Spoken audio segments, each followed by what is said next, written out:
Hello, everyone, if there is anyone in the room. So I am Mazar Korujde. I just received my PhD from Florida International University a while back. And I've been working for quite some time with Dr. Eric Loeb. I have had the pleasure of working with Dr. Loeb. And recently, we came up with this idea, and we've been writing this paper. And in this conference, we are presenting what we have so far on our paper that we titled it, "The Geopolitical Implications of Social Unrest and External Pressure in Iran." So, what the spark was when we saw the recent Iranian protest and the nationwide protest that was occurring in Iran, and we thought, okay, at the same time, we are seeing some risky behaviors from Iran, and it's not just now, it's been going on for a while.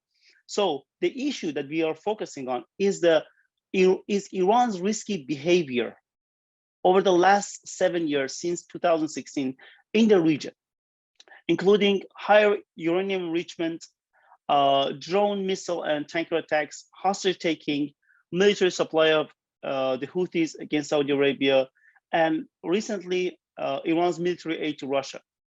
Why we consider these behaviors risky? Because we think that they can invite more sanctions and more pressures that Iran so badly needs right now to get out of. These pressures can come in the form of sanctions, and especially there's a risk involved here that Iran can be attacked, can be the subject of a US or Israeli attack. That's why we think that these behaviors can be considered risky. So the research question then is, how can we better understand the nature of Iran's geopolitical risky behavior? So what can inform us better? And more specifically, how can Iran's recent eastward look be explained in light of its obvious need for the US pressure to be lessened, and in light of its obvious need of social, political, and economic stability inside? We adopt a theoretical framework to answer this question called prospect theory. We think prospect theory enables us to better inform ourselves about the geopolitical behavior of Iran. Prospect theory, probably you're already familiar with it, is a descriptive theory of decision-making under risk. The key element in prospect theory, especially compared to expected utility theory, is that the value of the outcome is not judged, is not calculated in absolute terms, and it's relative to a reference point.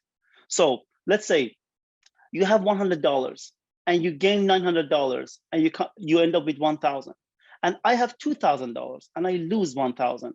I end up with 1,000. In absolute terms, the outcomes are equal, are the same, but prospect theory posits that they are not the same. We do not feel the same, even though we are at the same level in monetary terms. You feel much better than I do, because you are operating in a domain of gains and I'm operating in a domain of losses. So the value of an outcome is relative to a reference point. So change is what is very important. So I feel worse because I have changed. My situation has changed from 2,000 to 1,000. So I feel in a domain of loss, and you feel better because your change puts you in a domain of gain because you have gained $900, even though the absolute value is the same. So with that in mind, we need to establish two main elements in prospect theory. First, a framing phase, and second, the evaluation phase. In the framing phase, leaders, actors, they receive information from their environment and they process them, as a result of which they see themselves operating in either a domain of loss or domain of gain. And these domains, as you see in the picture, it's a very simple graph, are judged relative to a reference point. And in the evaluation phase, prospect theory posits that those who see themselves in a domain of losses, they become more risk-seeking. And those who see themselves in a domain of gains, they become more risk-averse. Based on that, any analysis, any empirical case that adopts prospect theory needs to deal with a two-stage analysis. And in our case, this two-stage analysis includes one, that we have to establish, we have to show that the Iranian leaders have perceived, since 2016 at least, to be operating in a domain of loss relative to a reference point that we consider to be the Iran deal atmosphere. And this word, atmosphere, is an operative word. It's very key here, which I'm gonna explain later. And the second stage is what constitutes Iran's risk-seeking behavior. In my presentation, I deal with the first part, and Dr. Loeb is gonna present the second part. So the main argument that we have in our paper is that the confluence of three factors, three streams, has led the Iranian officials to view themselves operating in a domain of loss relative to a reference point that is the Iran deal atmosphere. And it started all with the maximum pressure campaign since the election of Donald Trump as the president of the United States. The second element is the prospect of Arab-Israeli alliance, this prospect of having a unified front in the region against the Iranians, a front that used to be that used to have a crack called the Arab-Israeli conflict. And the third factor is the frequency of domestic protests in Iran. So, and we argue that the confluence of these three factors have made Iranian leaders to become more risk-seeking in the region, and through which we can explain, we think, adopting this theory, we can explain Iran's eastward look, including its recent military aid to Russia. We can explain Iran's raising the cost of war for Saudi Arabia and the UAE in Yemen. We can even explain why the US and Western countries have been so unwilling to support the so-called Iranian revolution in 2022. And also, as Dr. Loeb would go through it, we can even explain why Iran has become so blunt in cracking down on the protesters. It used to be that they sort of avoided admitting that they are being so oppressive, but recently, especially in the recent protests, they have shown almost no mercy to the protesters. They have had very unjustified executions, and they have killed more people than they used to. So these are the things that we think we can explain. So Iran deal atmosphere as a reference point. Why do we consider Iran deal as a reference? The key here is not the objective gains that the Iran deal had for Iran, for Iranian leaders and the people. The key here is the perception, is the prospect of what Iran deal brought for Iran. And hope is an operative word here. Iran deal brought hope, brought domestic optimism, the perception of gains that would come with the sanctions relief. The objective gains might not have been as great or as substantial, but the optimism, the prospect that the deal brought with itself. It was this prospect that brought people into the streets, cheering, celebrating, dancing. I was one of them.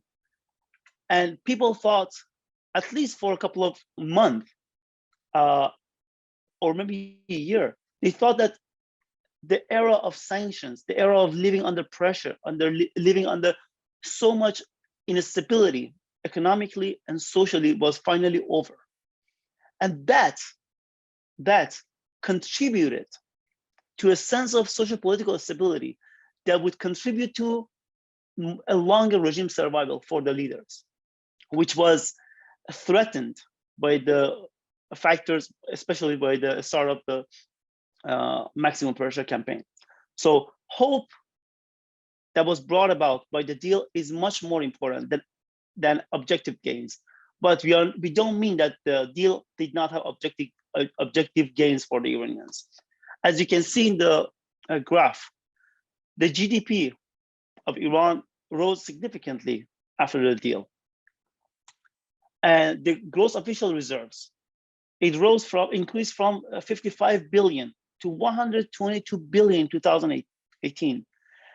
And what is very important here, as you see in the graph, this one is the graph that shows dollar to real convertibility. That is the manifestation of at least economic stability in Iran. People deal with the price of dollar every day on a daily basis, on a minute basis in Iran, because the price of the common goods in Iran are very dependent on the price of dollar. So if they see a stability in the price of dollar, they think that they are operating in a stable environment. You see in the graph here, almost from the end of 2015 to almost August 2000 to December 2016, you have this stability in the price of dollar in Iran. But with the start of maximum pressure campaign, the Iranian leaders, they were led to believe that this era was over.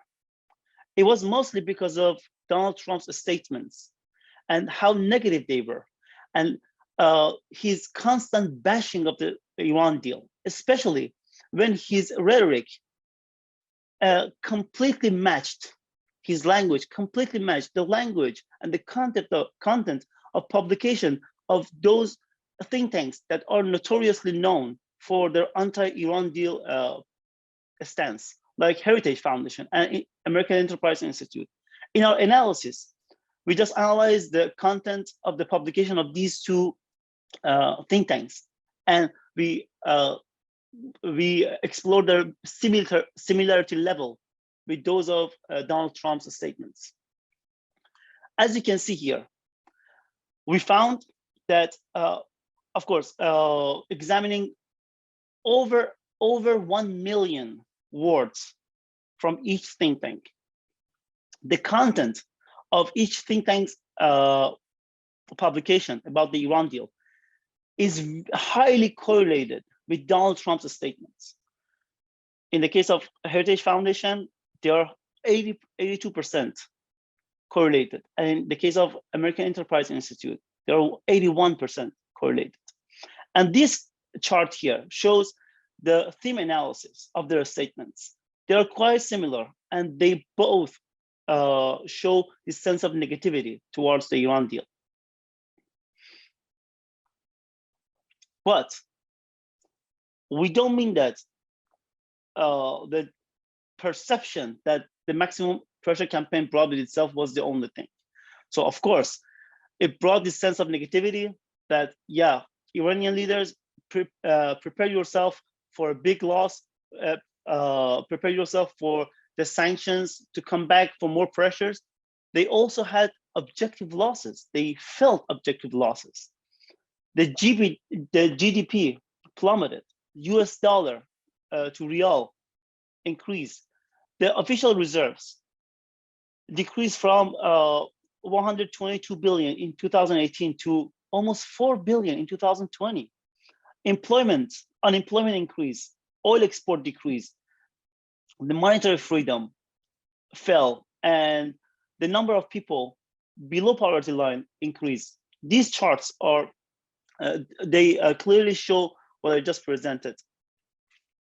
This is the monetary freedom score in Iran that fell, unemployment increased, the poverty line the number of people under poverty line.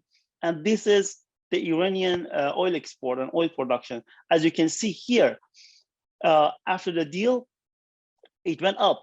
But right after Trump announced the resumption of the sanctions on Iran, they all fell here.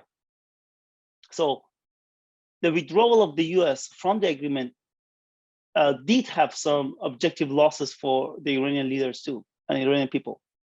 But prospect theory, from prospect theory perspective, we are more interested in the perception, in what it represents for Iranian leaders.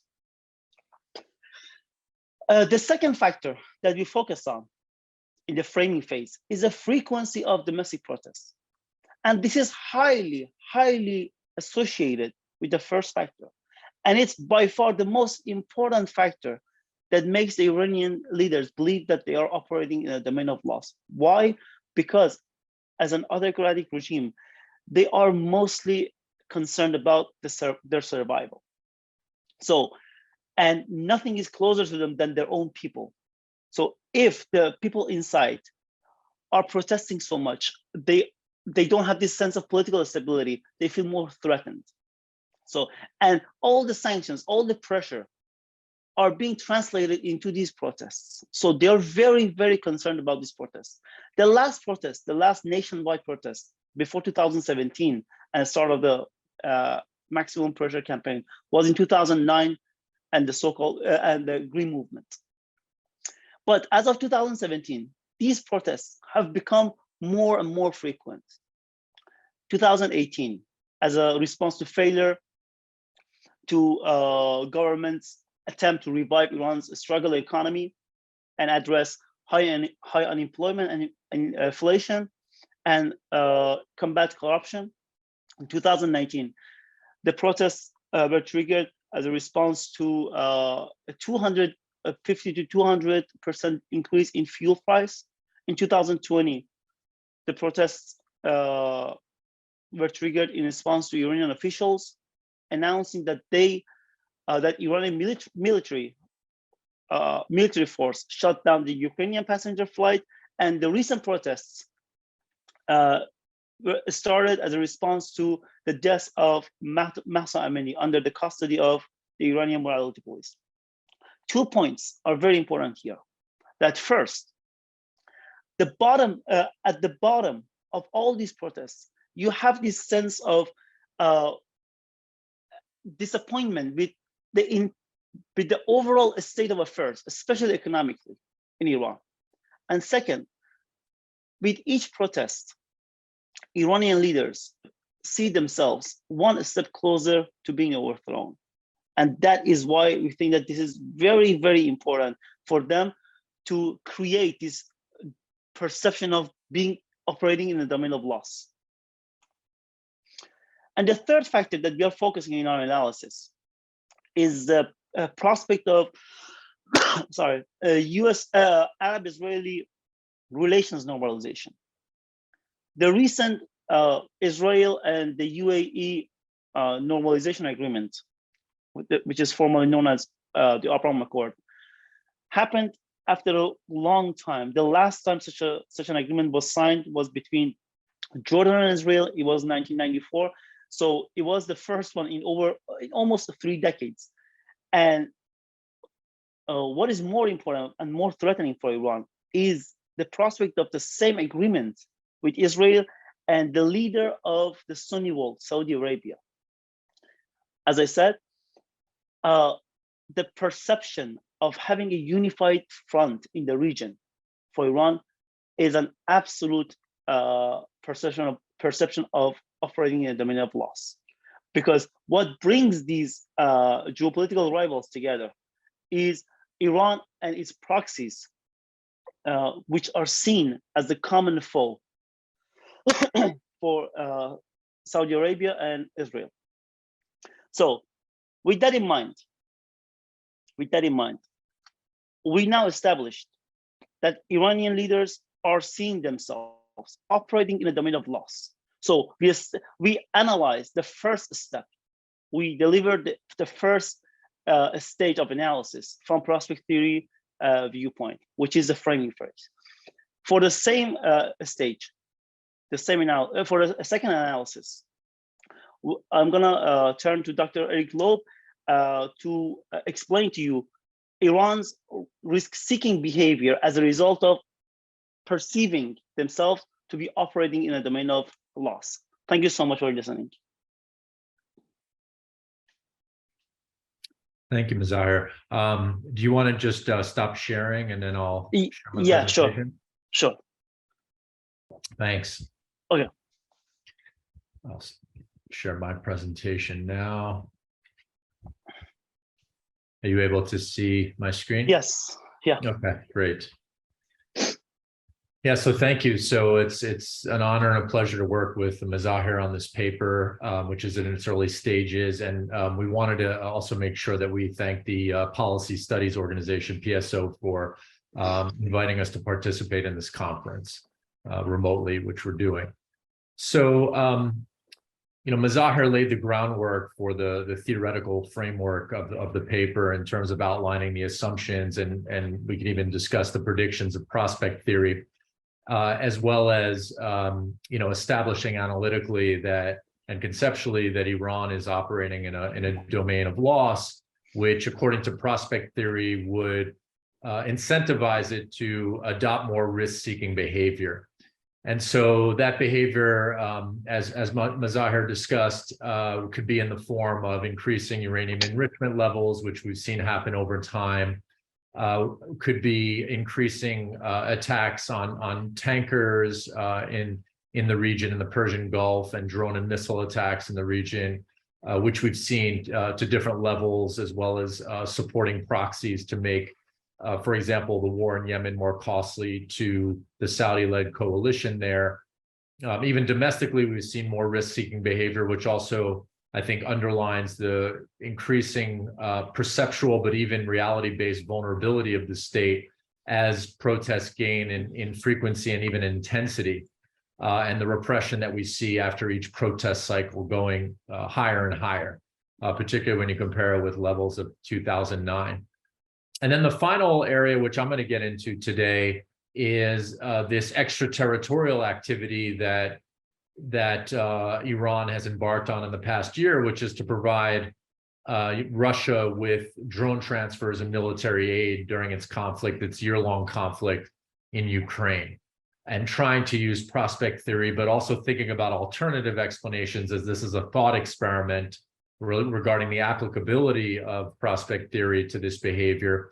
We could also interrogate other forms of other explanations for this behavior. So in terms of focusing just on the Russia and the Ukraine case, we have the research question of why has Iran transferred drones and other military aid to Russia in Ukraine? Obviously, this is very fluid, it's very consequential. There have been different scholars and analysts who have mentioned motivations, but here we're really trying to capture it in a systematic and theoretical way, using prospect theory, but also perhaps thinking about alternative explanations as well.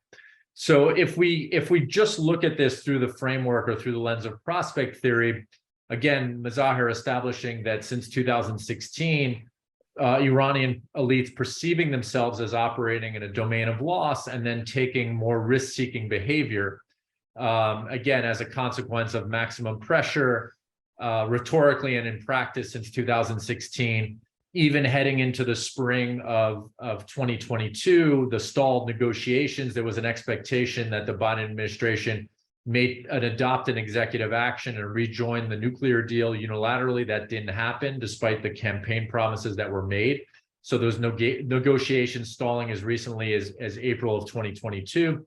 And then, of course, the popular protests, most recently that erupted in September of 2022 after the death of Mahsa Amini. So one way of looking at Iranian support to Russia and Ukraine is a response to these pressures, to try to push back and to try to send signals to the United States, the West, NATO, and others that there's going to be a cost for this pressure. Another way of looking at it is that we can look at it in the framework outside of prospect theory of an arms race. between Iran and its regional rivals that have actually developed over time affordable alternatives to drone technology and missile technology that offer similar tactical advantages as the core states of the international system. So when you compare Iranian drones, Turkish drones, Emirati, which tends to use Chinese technology, you see that they can export this technology more affordably to state and non-state actors, and they afford them similar tactical advantages despite certain inferiorities relative to the great powers of the international system. So outside of prospects theory, we could look at this as Iran competing with regional rivals that had made advances in drone technology, like I said, Turkey, Israel, United Arab Emirates, and others, to project power, to put themselves in a domain of gain by projecting power, by earning profits, by showcasing technology, enhancing prestige, influencing conflict, which I'll get into, and strengthening alliances, most obviously now with Russia, and a quid pro quo arrangement where Iran is not just delivering this technology and earning profits and becoming, improving its profile or increasing its profile in Ukraine and globally, but also getting Russian investment in its energy sector, getting continual announcements surrounding the possibility that Iran is going to get Su-35 fighter jets from Russia and modernize its air force. So there are returns here that Iran can get from these alliances on a bilateral basis as well. Other alternative explanations to think about is that Iran has not just recently been in the drone business, that there's an element of historical inertia and even path dependency here. And I'll get into it in more detail in a few minutes, that Iran has been developing drone technology since at least the Iran-Iraq War of the 1980s. So again, this may be the culmination, these drone transfers to Russia in this past year, of a program that has been developing and evolving over the course of many years. There's also, if we think structurally, there's also political opportunities that Iran is taking advantage of, most notably the expiration of the UN arms embargo in October of 2020. We see since that date, at that critical juncture, that Iran has been much more active and assertive in the global military drone market, despite the losses and pressures that it may be feeling. And exporting more drone technology, not just traditionally to the non-state actors or quasi-state actors in the Middle East and Persian Gulf, but also to more and more to state actors, specifically Syria, Venezuela, Ethiopia, and of course, most recently, Russia. There's also, while Mazahir framed this eastward-leaning policy that Iran has been embarking on since the maximum pressure campaign, there could be, obviously, and there is, I think Mazahir convincingly argued that there's a connection between that policy, not just with Russia, but also with China, in response to perceiving itself as operating in a domain of loss and as a response to domestic and external pressures. But it may be just a fait accompli in and of itself, based on the doors that, not just the pressures that the West exerted, but has exerted against Iran, but even just the doors that it's closed. In other words, if there's no avenues for or shrinking avenues and spaces for Iran to operate vis-a-vis the United States and other Western countries, then naturally we would expect it to and rationally to gravitate more towards the Eastern front, towards Russia, China. And so in some ways, there's a tension here between the Iran's revolutionary and foundational ideology as the first leader of the revolution, Ayatollah Ruhollah Khomeini, had said, neither East nor West, that Iran wants to forge its own path between East and West. We see now Iran having in many ways no choice but to gravitate eastward and to abandon its westward options. There's also the factor of security alliances, the opportunities and constraints that could create. And so we have, if we look at, for example, Israel, the largest recipient or among the largest recipients of foreign and military aid from the United States, the United Arab Emirates being technically under the US security umbrella, Turkey being an ally of NATO. Iran doesn't operate within those constraints. For better or for worse, it's not a member of a major regional or international security alliance. And so it becomes a natural and obvious partner of transferring drone technology to Russia, as opposed to the constraints that these other actors may have and the hesitations they may have to transfer that technology to Russia, even though there's been, of course, some security relationships and even some transfer of rudimentary drone technology by some of these other actors. There's also, and we'll get into this more, the dynamics of the Ukraine conflict as well. These Iranian drone transfers and Russian missile and drone attacks using Iranian technology have not occurred in a vacuum. They've occurred in response to the United States and other NATO states providing the same technology to Ukraine, which it's used against Russia. And they usually come on the heels or in response to Ukrainian counteroffensives and losses for the Russians. So maybe we also need to expand prospect theory to Russia as well, where when it perceives itself as operating in domain of losses within the framework of the Ukraine conflict, it becomes more assertive, and we can maybe say risk acceptant in its attacks inside of Ukraine itself. And then at the end of the day, as social scientists, we talk about this concept of overdetermination, right? That there may be multiple variables at work here that make it difficult to pinpoint or to align with one theoretical framework. I mean, at the very least, we could just acknowledge in our paper, in our presentation, that there are alternative explanations at play, that reality, of course, geopolitical reality is complicated, and that, we acknowledge that they exist, but we're using prospect theory as our central analytical and theoretical framework. So getting a little bit into the empirics here, as I said, the Iranians didn't just develop their drone program overnight and begin transferring the technology to Russia in the past year. There we see an element of historical inertia. It's one of the 4 security pillars, actually, of the Islamic Republic, alongside cyber warfare, proxies, and missiles. So, and notice that nuclear technology is not part of that security doctrine. So it's very integral to what Iran does from a security and defense perspective. So they've been using the technology, even if it wasn't for combat purposes, but for reconnaissance and surveillance purposes, as early as the Iran-Iraq War, the Afghan Civil War, to surveil the U.S. Fifth Fleet, which has been in the Persian Gulf since the 1990s.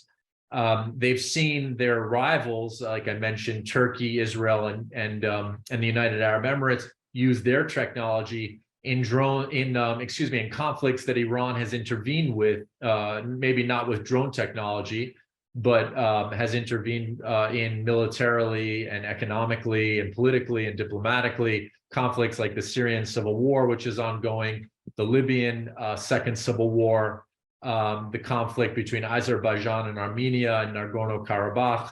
Whether Iran has used drone technology or not, it's seen its rivals do so, and it's learned lessons from that in terms of developing its own program.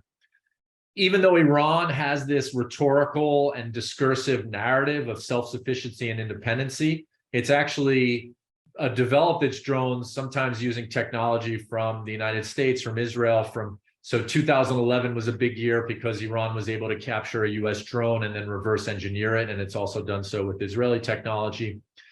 Where we see Iran, in response to maximum pressure, taking a more risk-accepting course is this seminal attack, allegedly, that it conducted in September 2019 on Saudi oil processing facilities that actually cut the supply of oil globally by 5%, took it offline, and sent a very strong signal to the Saudis and even other GCC countries that there would be a cost to them by supporting maximum pressure against them. And then, as I mentioned, you had the lifting of the UN arms embargo against Iran in October 2020, a political opportunity for it to become more assertive in the global military drone market.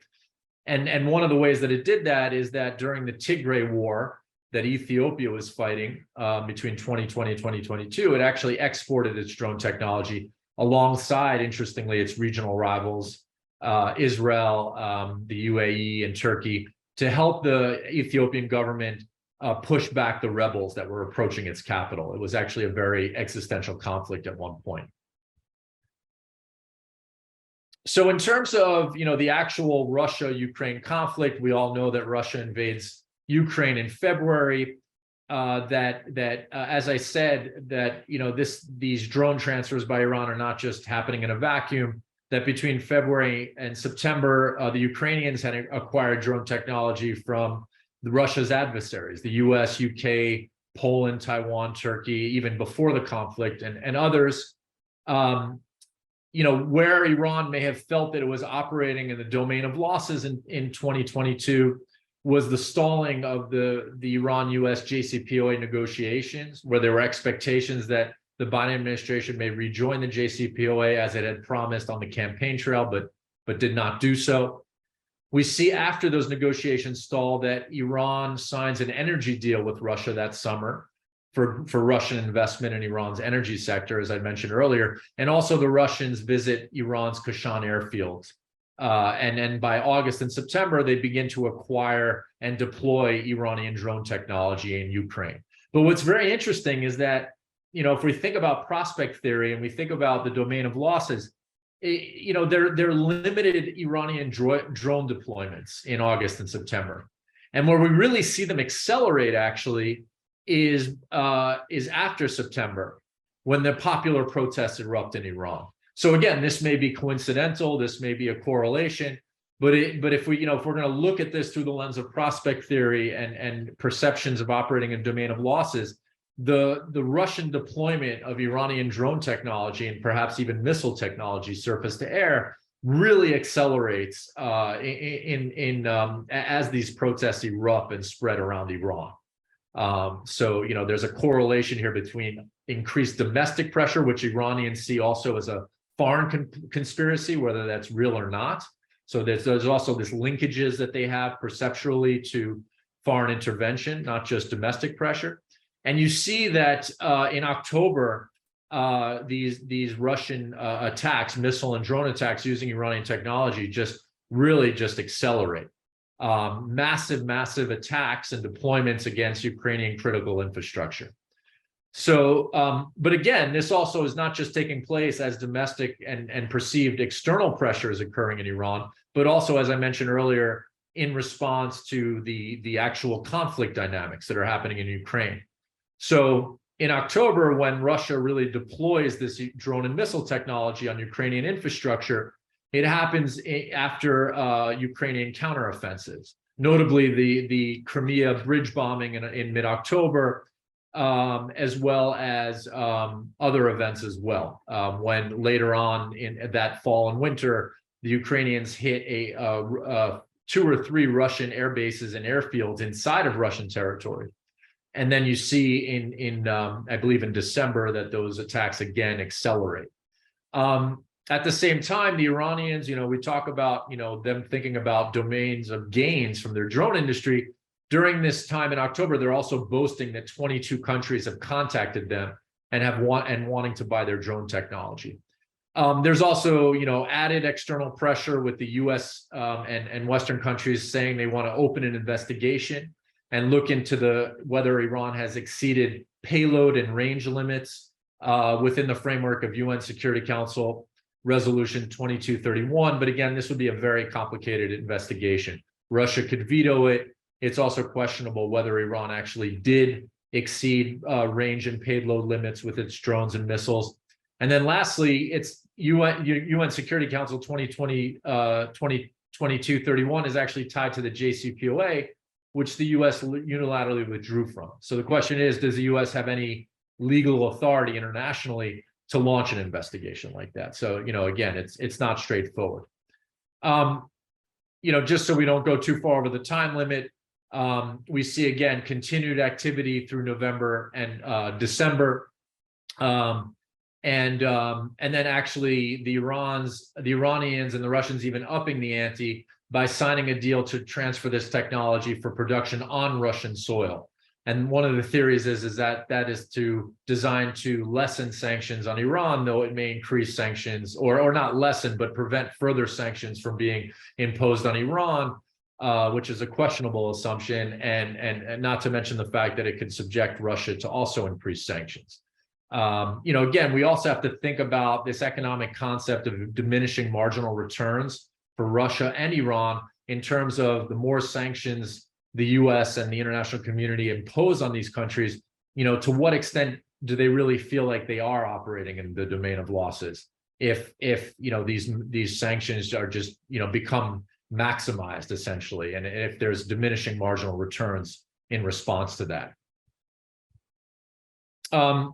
So the thing I'll say is that if we step outside of prospect theory for a minute and we think about domain of gains for the Iranians, these drone transfers to Russia have really been a game changer for its burgeoning drone industry.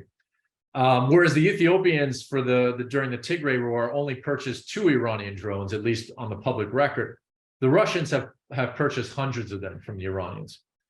The Ethiopian conflict was a middle power in Africa. It was a civil conflict that received limited global media attention, compared to the Ukraine, where Iran really has a stake now in a conflict involving great powers on both sides, the United States and NATO on one side, Russia on the other.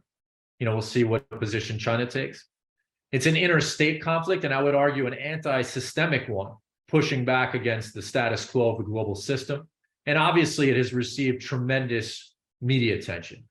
So this has really been a boon. Despite what, how we apply prospect theory to this, has really been a boon to Iran's drone industry. The potential gains is that, again, there's that Iran may be doing this to try to extract JCPOA related concessions from the US and Western European countries that don't want the war to be prolonged, and think that maybe Iran could play a role in achieving, an end to the war. That's one theory. On the flip side, there's also costs that can be imposed by these drone transfers. So I talked about the UN Security Council investigation. Again, that's not a straightforward investigation. There's a lot could go wrong with that, a lot of moving parts. There's justifications, not just for unilateral sanctions by the United States, but also multilateral ones by US allies and partners in the international community. Again, thinking about how consequential more sanctions are against these states, and if we want to think about the concept of diminishing marginal returns. Also, in terms of just Iran's image, again, it's been positive for its drone industry, but again, it reinforces its image as a rogue and pariah state, subjecting it to further international isolation and stigmatization. It's also been ideologically complex for Iran. I mean, Iran has this foundational concept of resisting, right? So how are you resisting by helping an aggressor state? How are you resisting by helping Russia and Ukraine? On the flip side, some Iranian elites have justified this by saying that they're resisting against NATO expansion. So that's how they've ideologically played mental gymnastics, to justify what they're doing. But again, it's created an ideological dilemma for some Iranian elites and citizens, and it's also created intra-elite dissent among elites. And so that could further contribute to Iran, if we think about prospects theory, domain of losses, and may push it, again, if it's a vicious cycle, combined with more sanctions, external pressure, more protests, maybe to incentivize it to continue pursuing risk-acceptant behavior moving forward inside and outside of Ukraine.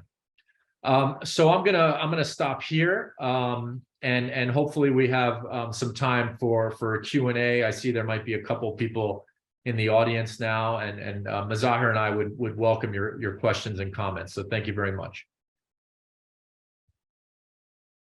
Thank you for your presentations. Yeah, and we also have people in virtually. So does anybody have a question or a comment?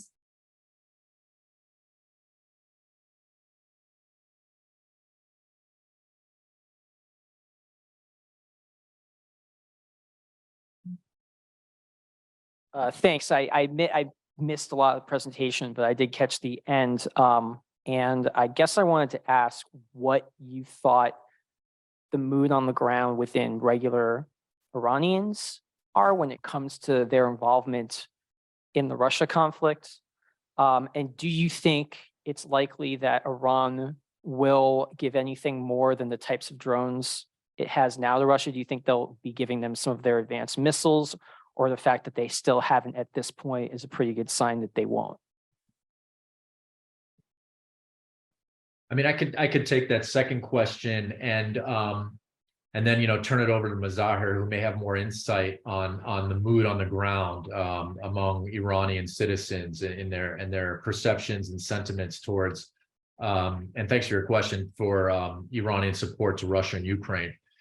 One of the things, I mean, again, like I mentioned, there was a consequential event, which was the expiration of the UN arms embargo, which the U.S. tried to extend, but because it had withdrawn from the JCPOA, the P5+1 and members of the UN Security Council didn't take that request seriously, and so and really thought the U.S. had no leg to stand on to make that request, and so that expired. It allowed the Iranians to be more active and assertive, not just with Russia, but Ethiopia, Venezuela, other state actors and clients of Iran's military drone technology. What's going to be happening next fall is also very interesting as well, because what's going to happen is that the UN Security Council Resolution 2231, which I had discussed in the presentation, that sets limits on the ranges and payloads that Iran can export to other states, whether it's drone or other technology, missiles. So far, that has perhaps factored into Iran's calculations in terms of the technology that it's delivering to Russia and other states. That is set to expire this fall. So there are some predictions that if that successfully expires, if that's able to happen, that Iran could deliver more lethal drone and even missile technology with higher ranges and payloads, that it would be less constrained to do that, assuming that the war in Ukraine continues on for another year. Mazahir, did you want to talk about Iranian sentiment towards, if you have any knowledge on that? And you're muted right now. Hi, thank you for your question, and thank you, Dr. Loeb, for your great presentation. To be honest, I haven't been in Iran for a while. The last time I was in Iran was in 2018, and part of why what Iranians might feel right now in terms of Iran's support of Russia is related to Donald Trump's withdrawal from the agreement. So it's the U.S. withdrawal from the Iran deal sort of shift the blame of the Iranian economy being in the state of malaise from the Iranians' corrupted system to the U.S. unwillingness to engage with Iran. So this might provide the ground for the Iranians to actually have a I'm not going to say like Iran's help of Russia, but to be more prepared to, as Dr. Loeb said, that there is no other venue. We tried West. We made an agreement. We worked on it for so long, and they broke it. And this is actually all the more proof for the Supreme Leader's statements about the US and the West in general, that they are not reliable. They are not to be trusted. So the US withdrawal from the agreement showed to the people in Iran that, yeah, Khamenei might be right after all. So it might provide the ground for having a better mood towards Iran's support of Russia. But I'm not sure if they actually like it. And that's the elite. Oh yeah, sorry. Sorry. There's a question. Should I, or do you want to answer? Okay. There's a question from Ilan Fuchs. Does the Shirazi family have any power on the ground in Iran? Are there clerics that can challenge the Khamenei supporters? And when it will be time to choose a new supreme leader? Dr. Loeb, do you want to take it, or? Feel free to start if you want, and I can jump in if you want. Okay, I think personally, from what I know from Iran, and given what has been going on in Iran economically and politically over the last at least decade, I can say that this is not the central question now in Iran. Who is gonna replace the supreme leader is not the question, because all that exists in Iran mainly is just IRGC, is the Sepah. So the main power in Iran right now is the IRGC, Iranian Revolutionary Guard Corps. And if we want to understand the power dynamics in Iran, we should be more focused on the power dynamics of IRGC with the domestic protesters and the external powers. And the question of supreme leader, I don't think that's a very important question right now in Iran. But Dr. Loeb.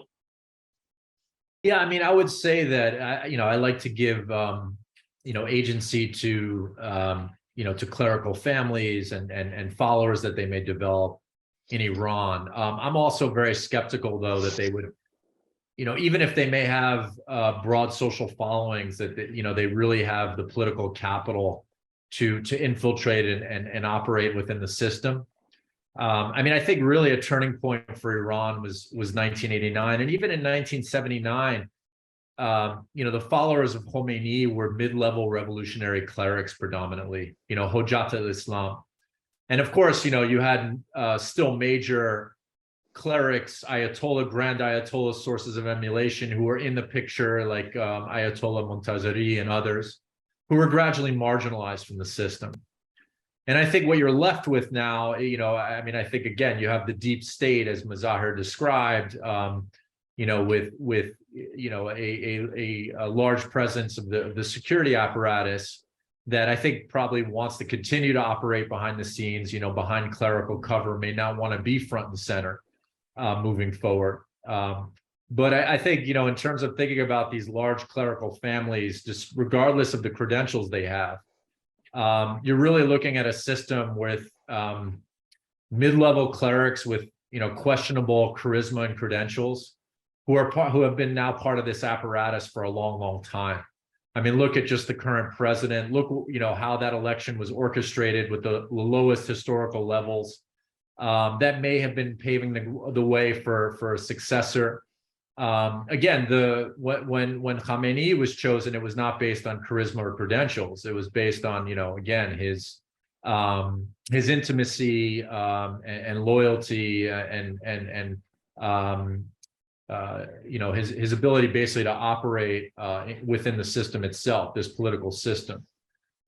So, again, I would be very skeptical that a family like Shirazi would really be able to infiltrate, permeate, the state apparatus and really, have a stake or skin in the game when it comes to succession. But, again, you may hear other opinions about that.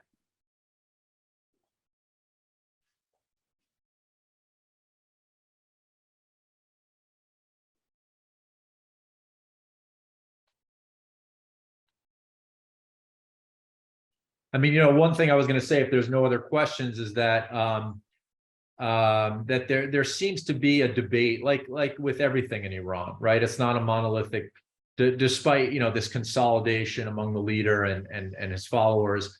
You always see a plurality of opinions in Iran at different levels of state and society, and so there have been debates. I haven't tried to systematically measure or research, percentages that you might see. I mean, it's very difficult to do anyway. There is polling happening in Iran that maybe we could take a look at. But again, like I mentioned in my presentation, there are elites and citizens who seem to be trying to square this concept of resistance with Iranian support for Russian aggression in Ukraine. And again, some elites and citizens are trying to square that well, where the U.S. and the West forced us in this position, as Mazahir mentioned. Others talk about resisting NATO expansion and jumping on that bandwagon, which the Russians also use to justify their actions in Ukraine. And then others, are not buying it. They're skeptical. They're worried about the costs outweighing the benefits, as some of the ones that I had outlined. Trying to get Iran out of this pariah status and mitigate the international isolation and stigmatization that it faces. And really, is this what's best for Iran's future? So, again, I think it's important to pay attention to that plurality of debates that are happening at the elite and societal levels. Excuse me, may I add something, Dr. Loeb? If there's no other question, I think as part of our analysis, we need to also mention the returns that the Iranian risk-seeking behavior has had for Iran. In this framework, with the help of prospect theory, we can even explain the recent Chinese brokered negotiations between Iran and Saudi Arabia. If we don't consider prospect theory and the returns that the risk-seeking behavior would have, we may be confused about the process of things, how things are going in the region. But once we apply prospect theory to this case, we can see that, okay, the negotiations have been brokered as a sort of a return of Iran's risk-seeking behavior. As Dr. Loeb mentioned a couple of times in our conversations, that every time that Iran has been stirring up tension in the region, especially in Yemen, and has raised the cost of war for the UAE and Saudi Arabia, they have turned into negotiating with Iran to just de-escalate the conflict. These are sort of returns that we have to mention in our paper as the returns of this risk-seeking behavior that Iran has been looking for. Absolutely, and the outcome of that Chinese broker deal, as you mentioned, one of those perceptions and even realities that puts Iranian elites in the domain of losses is that anxiety surrounding the rapprochement between Israel and the Arab world and further isolating Iran regionally. And so in a way, or in a very big way, this Chinese broker deal preempts that potentially. I mean, we still can't rule out that the Saudis are going to still on a parallel track normalize with Israel. But at the very least now, it complicates the equation. And now you have, we'll see how meaningful it is, this rapprochement that could potentially happen between Saudi Arabia and Iran, and then see how that plays into the dynamics of the Abraham Accords and the possibilities of Saudi Arabia normalizing with Israel. But it could alleviate to some extent that anxiety that the Iranian elites have, and this concept of domain of losses that you described. Mm-hmm.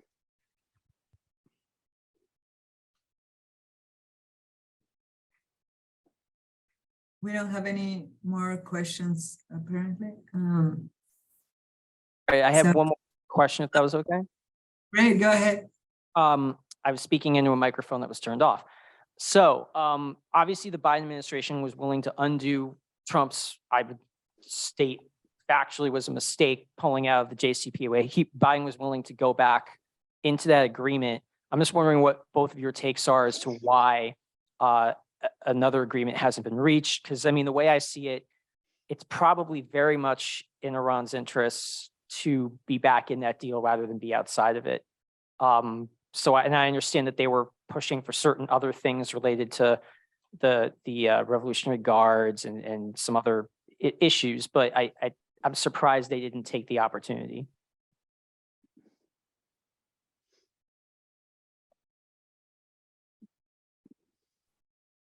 Do you want to comment on that? I just want to mention that this was actually the main topic of my dissertation. I worked on it for over 3 years, and why this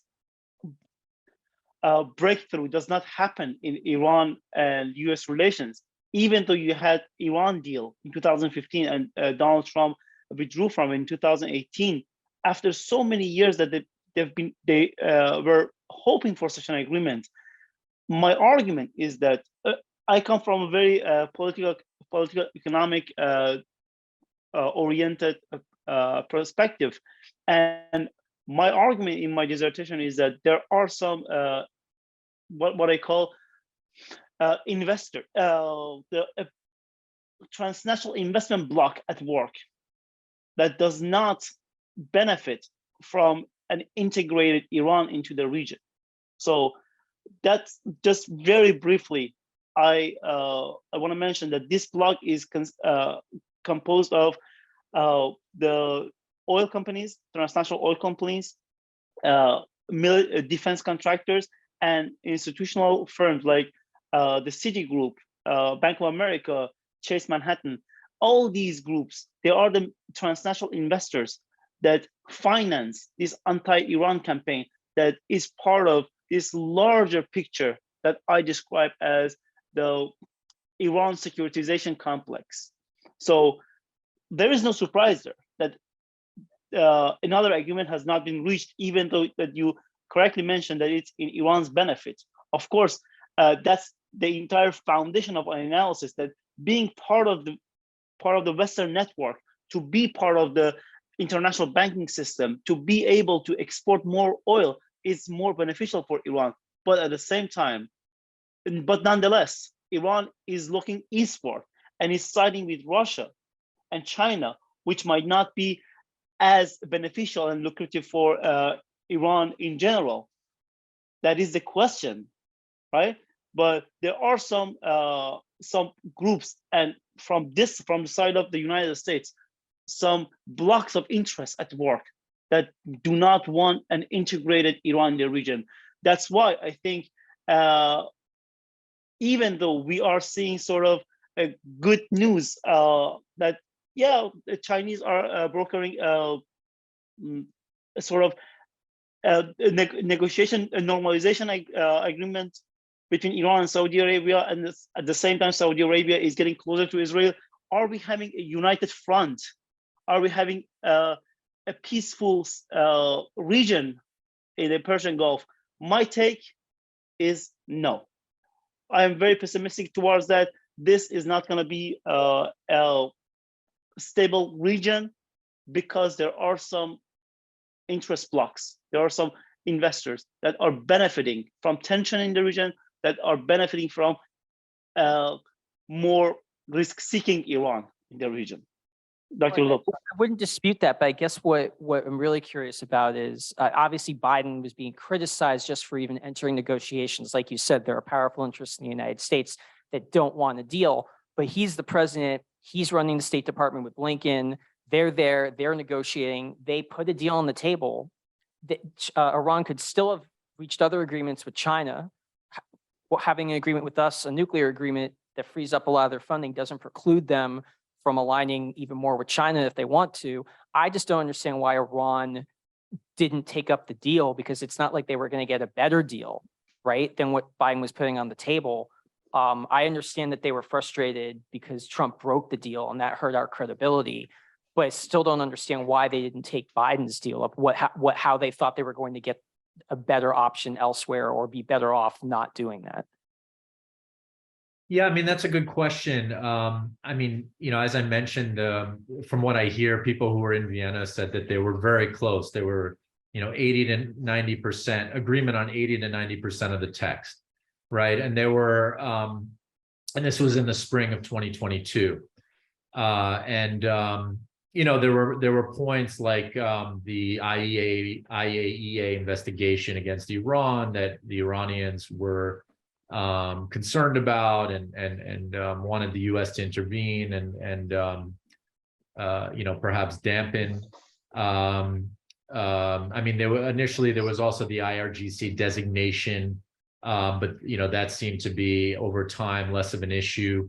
There was also, really, and I think Mazahar mentioned, this concern, because I also was interacting with Iranian scholars and academics, and they would ask me time and time again, can the U.S. even honor this deal, right? And at one point, the Iranians wanted a guarantee that the U.S. couldn't provide, that this deal would be sustained beyond the Biden administration, which, I mean, no president can guarantee. And again, there would be probably too many obstacles for that to be ratified in Congress, given that it didn't happen in 2015. The best you could hope for is a UN Security Council resolution.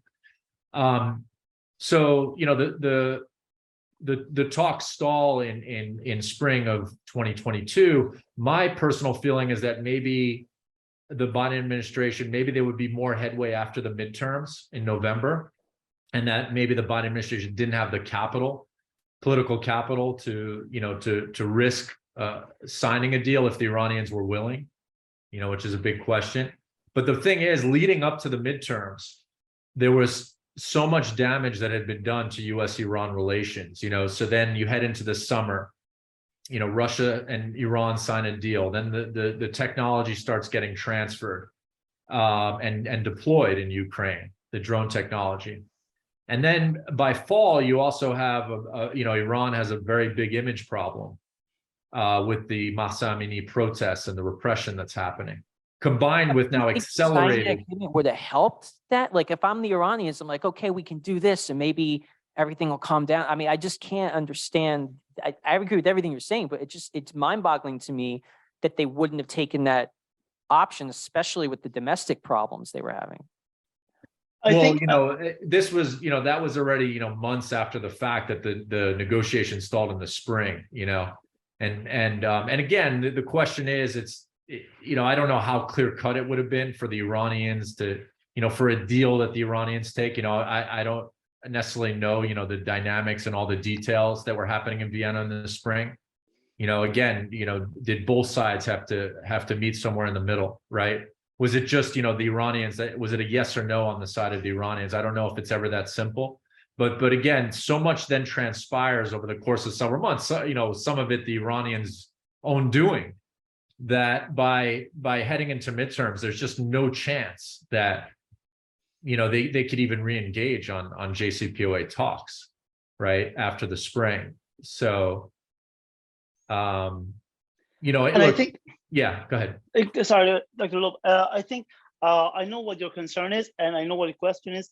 Look, the more Iranians see themselves in the domain of loss, the more, especially with the recent protests, the more they are going down in the domain of loss, the bigger, the riskier the actions will be, and the bigger the bigger returns they will expect. That's maybe a part of the answer to your question, why they wouldn't take a deal. Maybe they are looking for something bigger that would answer to all their losses. They want something big. So if they are feeling so down, if they are perceiving so down in the domain of loss, maybe the offer from the West should be so big that they see that is worth it. Let's take it. And it's going to answer all our losses. And we are back to our reference point then. Yeah, and one of the things. Oh, yeah. Sorry. No, I was there's going to say another one of the question. things they were banking on is also compensation, for their losses. That's an idea. But again, we're looking, teleologically as the spring of 2022 as the end point, right? When the Iranians may have been seeing it as another step in the negotiations, right? It wasn't like take or leave the deal at that point. And then, again, if we look at prospect theory and domain of losses, Iran gets more and more riskier through that summer, not just with Russia, but increasing Iranian enrichment levels. And then, the way they respond to the protests in the fall, a common trend. So, perhaps we look at it that way. There's another question. Do you want me to read it to you? I actually saw it, and it actually, Elon's question about the Saudi, Israeli, and U.S. involvement in minority provinces. Exactly. Right? Yeah. So that actually plays into our paper because, as I said, when there's protests that are happening, and I've had discussions with Iranians about this, there's a perception and even to some extent probably a reality, because you see reports about this, that when there's ethnic tensions, and again, this was directly related to the protests because Mahsa Amini came from the Kurdish territories and other ethnic minorities got involved, the Baluch and others, that it's not just purely a domestic incident or event or series of events, but that there's foreign intervention happening. And one of the realities and perceptions that's circulating is that now that there's been this Chinese brokered deal, perhaps the Saudis will be less inclined to support particularly Arab separatists in the Southwest.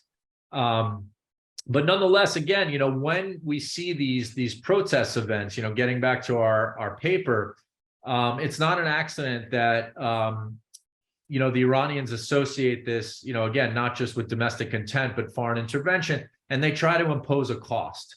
And so, when Iran was in the midst of high-level domestic protests, ethnic tensions in between 2017 and 2019, you actually see that this coincides also with the drone and missile attack on the Saudi oil processing facilities in Horeis and Abqaiq.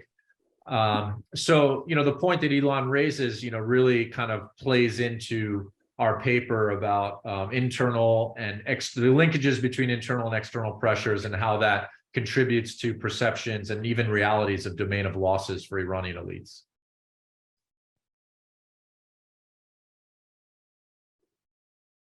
Right. Well, we have to wrap up. I don't know if you have a final comment to close the table.